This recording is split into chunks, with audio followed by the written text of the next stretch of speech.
Hello viewers, আসসালামু আলাইকুম। সবাই কেমন আছেন?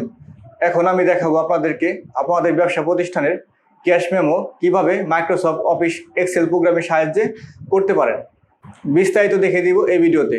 তার আগে আপনাদের কাছে আমার ছোট্ট একটি চাওয়া, আমার rcc techbd চ্যানেলটি সাবস্ক্রাইব করে পাশের বেল আইকনটি বাজিয়ে রাখবেন। এতে করে সকল প্রকার আপডেট সবার আগে পেয়ে যাবেন। আর যারা আমার চ্যানেলটিকে সাবস্ক্রাইব করে ফেলেছেন তাদেরকে অনেক অনেক ধন্যবাদ। আরেকটি কথা, এই ভিডিওটি অবশ্যই শুরু থেকে শেষ পর্যন্ত দেখতে হবে। তাহলে চলুন আমরা বিস্তারিত দেখে আসি। প্রথমে আমি চলে আসছি আমার কম্পিউটারের মাইক্রোসফট এক্সেল প্রোগ্রামটিতে। আমি এখানে সর্বপ্রথম মাইক্রোসফট এক্সেল প্রোগ্রামটি ওপেন করে নিচ্ছি।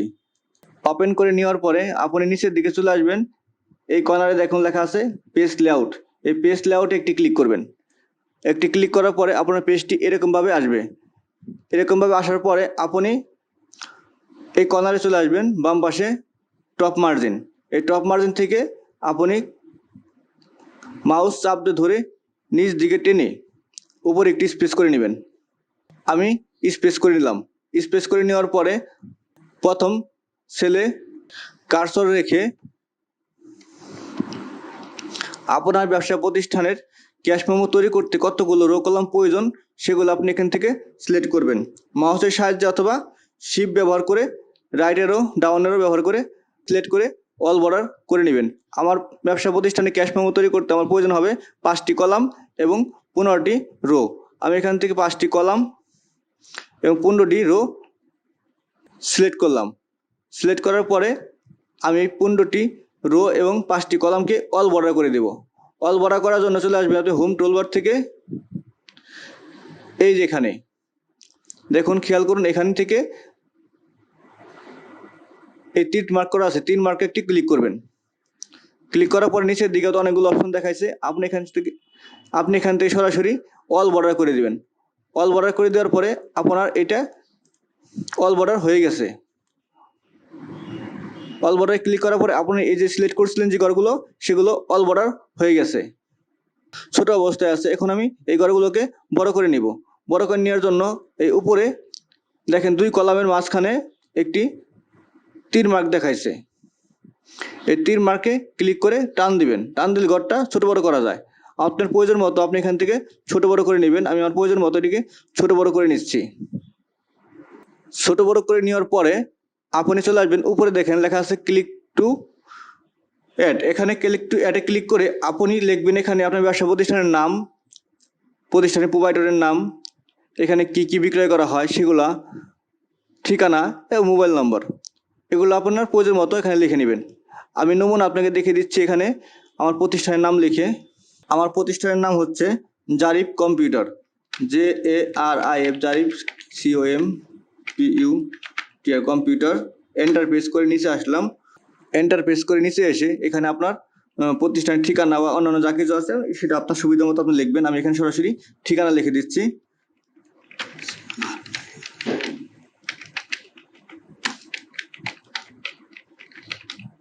হরিরামপুর মানিকগঞ্জ লেখার পরে আমি এন্টার প্রেস করে এখানে আমার মোবাইল নাম্বারটি লিখে দিচ্ছি।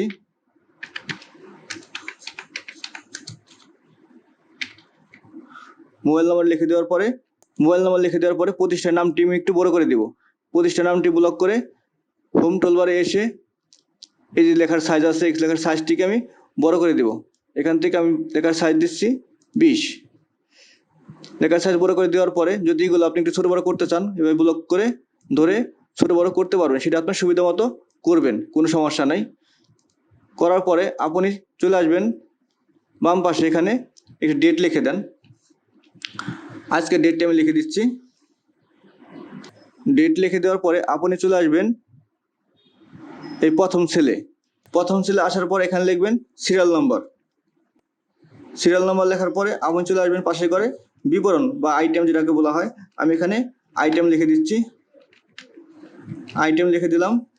তারপর আছে কোয়ান্টিটি লেখার পরে আছে প্রাইস লেখার পরে অ্যামাউন্ট লিখলাম। অ্যামাউন্ট লেখার পরে আপনি এই serial number, item, quantity, price, অ্যামাউন্টগুলোকে যদি আপনি সেন্টার পয়েন্টে আনতে চান তাহলে সরাসরি হোম টুলবারের এই যে এখানে চলে আসবেন, দেখা যাচ্ছে সেন্টার। এই সেন্টারে একটি ক্লিক করলে আপনি এগুলো মাঝখানে চলে আসবে।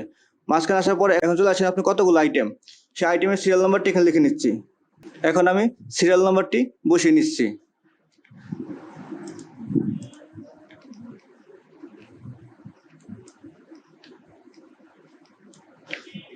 সিরিয়াল নাম্বার বসানোর পরে আমি চলে আসবো আইটেমের নাম, অর্থাৎ কি কি বিক্রয় করেছি আমার প্রতিষ্ঠান থেকে সেই আইটেমগুলোর নাম এখানে আমি লিখছি।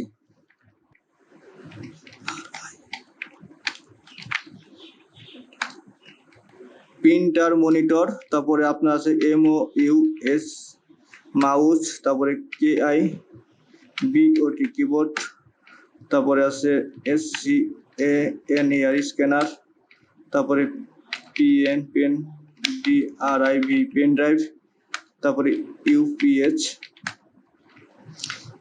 IPS HEAD headphone PHON headphone, তারপরে CHAIR chair TABILE chair table লেখার পরে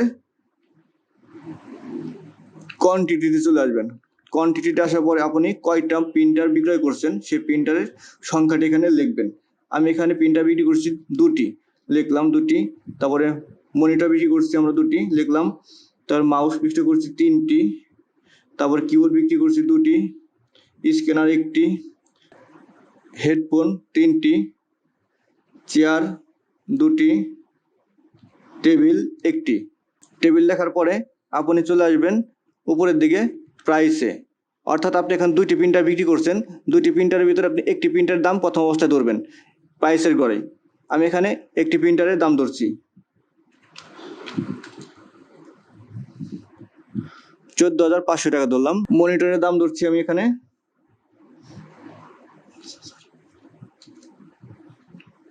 তারপর মাউসের দাম ধরছি,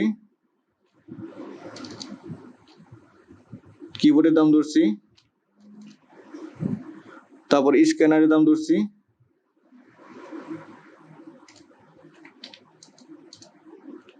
তারপরে পেন ড্রাইভের দাম ধরছি, ইউপিএস এর দাম ধরছি, তারপরে আইপিএস এর দাম ধরছি, হেডফোনের দাম ধরছি, চেয়ারের দাম ধরছি, তারপরে আপনি ধরছি টেবিল। লেখার পরে অ্যামাউন্ট বাই করার জন্য আপনাকে আসতে হবে এখন কোয়ান্টিটি এবং প্রাইসের সাথে একটা গুণ দিতে হবে। এখন আপনার সহজ একটি হিসাব শিখিয়ে দিচ্ছি আপনাদের, এটা কিভাবে করবেন শর্টকাটে, একদম পানির মতো সহজ। দেখুন আপনি এই যে কোয়ান্টিটির যে ঘরটা সেটি কোন কলামে আছে, সেটা আছে সি কলামে, অর্থাৎ কোয়ান্টিটির যে ঘরটা আছে সেটা আছে সি কলামে, আর প্রাইসের যে কলামটি আছে সেটি আছে ডি কলামে। এখন আপনি সরাসরি অ্যামাউন্টের ঘরে এসে অ্যামাউন্টের ঘরে আসার পরে এখন আমি আপনাদেরকে একটু বোঝানোর চেষ্টা করছি, খেয়াল করুন যে কোয়ান্টিটি দুটি কিন্তু দাম ধরছি আমরা একটির। এখন দুটির দাম কীভাবে বের করব, এর জন্য আপনাকে আমি একটু বুঝিয়ে দিচ্ছি। অ্যামাউন্টের ঘরে আসার পরে আপনি এখন কোয়ান্টিটির সাথে প্রাইসের গুণ করবেন। এই গুণ করার জন্য আপনি ব্যবহার করতে হবে কলাম এবং সিরিয়াল নম্বর, অর্থাৎ আপনার কোয়ান্টিটি আছে সি কলামে এবং সিরিয়াল নম্বর 2, আর প্রাইস আছে আপনার ডি কলামে এবং সিরিয়াল নম্বর 2। ঠিক এইভাবে আপনি এখানে অ্যামাউন্টের ঘরে লিখবেন। অ্যামাউন্টের ঘরে আসার পরে এখন আমি বের করব যে কত টাকার মাল বিক্রয় করলাম। সেটা বের করার জন্য প্রথম অবস্থায় আপনাকে আসতে হবে অ্যামাউন্টের ঘরে। অ্যামাউন্টের ঘরে আসার পরে কোয়ান্টিটির সাথে প্রাইস গুণ করতে হবে। এর জন্য আপনি একটি সূত্র ফেলাইতে হবে। আমি সূত্রটা আপনাকে বুঝিয়ে দিচ্ছি। সূত্র করার জন্য কলাম এবং সিরিয়াল নাম্বার ঠিক রেখে সূত্র করতে হবে। কলাম সিরিয়াল নাম্বার ভুল হলে আপনার সূত্র ভুল হয়ে যাবে বা রেজাল্ট ঠিক আসবে না। এই জন্য আপনি একটু খেয়াল করেন, আপনার কোয়ান্টিটি আছে সি কলামে এবং সিরিয়াল নাম্বার আছে 2, প্রাইস আছে আপনার ডি কলামে, সিরিয়াল নাম্বার 2। আমি যেভাবে বললাম ঠিক এইভাবে আপনি গুণ করবেন। গুণ করার জন্য প্রথম অবস্থায় সমান সমান C2 into D2, C2 into D2 লেখার পরে এন্টার প্রেস করবেন। এন্টার প্রেস করার পরে দেখেন আপনার এখানে দুইটা প্রিন্টারের দাম বেড়ে গেছে 29,000 টাকা। 29,000 টাকা বের হওয়ার পরে আপনি এটাকে কপি করবেন, অর্থাৎ এখানে কার্সর রেখে কন্ট্রোল সি প্রেস করবেন। কন্ট্রোল সি প্রেস করার পরে শিফট ধরে নিচ দিকে অথবা মাউসের সাহায্যেও করা যাবে, নিচ দিকে ব্লক করে, অর্থাৎ আমার যে পর্যন্ত আইটেম আছে সেই পর্যন্ত আমি এটাকে সিলেক্ট করছি। সিলেক্ট করার পরে এন্টার প্রেস করবেন। এন্টার প্রেস করার পরে আপনি সবগুলো আইটেমের বিক্রয় মূল্যটা বের হয়ে গেছে। বিক্রয় মূল্য বের হওয়ার পরে আপনি এই পাশে লিখে নেন টোটাল, TOTL টোটাল। তারপরে আপনাকে অ্যাডভান্স, ADVANC অ্যাডভান্স আর ডিউ, এই তিনটে অপশন রাখলাম। যদি আপনার অ্যাডভান্স বা ডিউ থাকে লিখবেন, আর না থাকলে লেখার দরকার নাই। এখন আমি সবগুলো আইটেম মিলে কত টাকা মাল আমি বিক্রয় করলাম তার একটি যোগ বের করব। যোগ বের করার জন্য আপনি সরাসরি চলে আসবেন হোম টুলবারের এই কর্নারে, দেখেন লেখা আছে অটোসাম। অটোসামে একটি ক্লিক করবেন। ক্লিক করার পরে আচ্ছা, অটোসামে ক্লিক করার পর এখানে আপনার টোটাল বিক্রয় হয়েছে 1,15,400 টাকা। এখন যদি আপনাকে সে পুরো টাকাটা একবারে পেড করে তাহলে আর অ্যাডভান্স ডির প্রয়োজন নাই। আর যদি মনে করেন না আমাকে 1,15,400 টাকার ভিতরে সে আমাকে পরিশোধ করলো 50,000 টাকা, তাহলে আপনি এখানে 50,000 টাকা লিখে নেবেন নিচে। লিখে নেওয়ার পরে আপনার ডিউ মানে বাকি কত রইলো সেটা বের করতে হবে। আর এই বের করার জন্য আপনাকে আরেকটি সূত্র ব্যবহার করতে হবে। এই সূত্রটাও আমি আপনাকে দেখিয়ে দিচ্ছি। এখন খেয়াল করুন যে এই টোটাল টাকাটা কোন কলামে আছে। এই কলামে আছে। যদি এই কলামে থাকে এর একটা সিরিয়াল নম্বর আছে। সিরিয়াল নম্বরটা হচ্ছে এখন 13, অর্থাৎ টোটালের সিরিয়াল নম্বর হইতেছে 13। এই 13 সিরিয়ালে আসলো 1,15,400 টাকা। তার ভিতর থেকে সে আমাকে দিয়েছিল 50,000 টাকা। 50,000 টাকা কোন কলামে আছে? এটা আপনার এই কলামে আছে এবং এর সিরিয়াল কত? 14, অর্থাৎ এই 50,000 টাকার সিরিয়াল নম্বরটা হইতেছিল 14 কলামে। এখন আমি যেভাবে বললাম ঠিক এইভাবে আপনি এটাকে মাইনাস করে দিবেন। তো সমান সমান E13 মাইনাস E14 লিখে এন্টার প্রেস করার পরে আপনাকে এখানে কত টাকা বাকি রইল সেটা দেখিয়ে দিচ্ছে, অর্থাৎ 65,400 টাকা এখন আমার বাকি মানে ডিউ। এখন আসি টোটাল অ্যাডভান্স ডিউ বের করার পরে নিচে একটি স্বাক্ষরের ব্যবস্থা করতে হবে, কর্তৃপক্ষের স্বাক্ষরের ব্যবস্থা করতে হবে।